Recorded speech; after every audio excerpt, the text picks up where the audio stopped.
कोटड़ी भरिसां लोणीकोट थाणे जी हद super highway ते कार ऐं ट्रक में टक्कर जे नतीजे में 5 ॼणा ज़ख़्मी थी पिया। कार कराची खां कोटड़ी तरफ़ अची रही हुई त ट्रक सां हादसो पेश आयो। ज़ख़्मियुनि में एडवोकेट मोहम्मद मुमताज़ चन्ना, संदसि घरवारी फलक मुमताज़ ऐं मासूम पुट कबरेज़ चन्ना, नारी मीना ऐं 45 वरनि जो जुनेद शामिल आहिनि, जिन खे लम्स इस्पताल जामशोरी मुंतक़िल कयो वियो।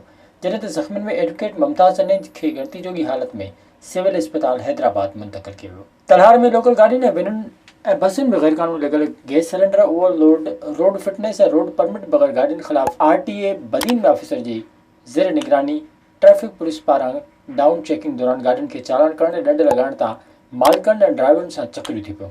वेन ड्राइवरनि पारां ॾंड जा 2000 ॾंड खां खुतो जवाबु ॾिनो वियो। ट्रैफिक पुलिस ऐं ड्राइवरनि में ॾंद चक दौरान मुसाफ़िर सख़्तु परेशानी जो शिकार थी विया, जॾहिं त मासूम ॿारनि में किहाट पइजी विया।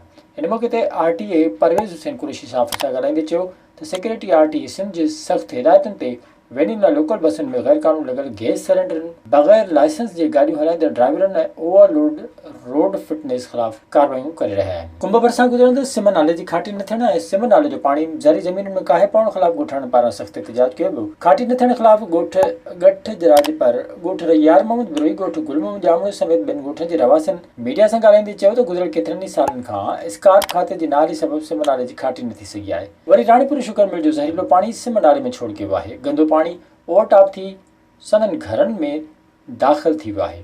सिम नाले जे आज़ार सबबि हू ॾाढा परेशान आहिनि, जॾहिं त रोड ऐं रस्ता पिणु पाणी हेठि अची विया आहिनि। हुननि मुतालबो कयो त फौरी तौर ते नोटिस वठी अज़ालो कयो वञे। ॻड़ी हसन महर भरिसां ॻोठ लदो ख़ान महर में अब्दुल हलीम महर जे घर खे पनाह लाइ ॾिनल लोढ़े खे ओचितो बाहि लॻी वई, जेका ॾिसंदे ॾिसंदे पूरे घर खे विकोड़े वई, जंहिंजे नतीजे में घर में पयल बुहो कणिक सारियूं सड़ी रख जो ढेर थी वियो।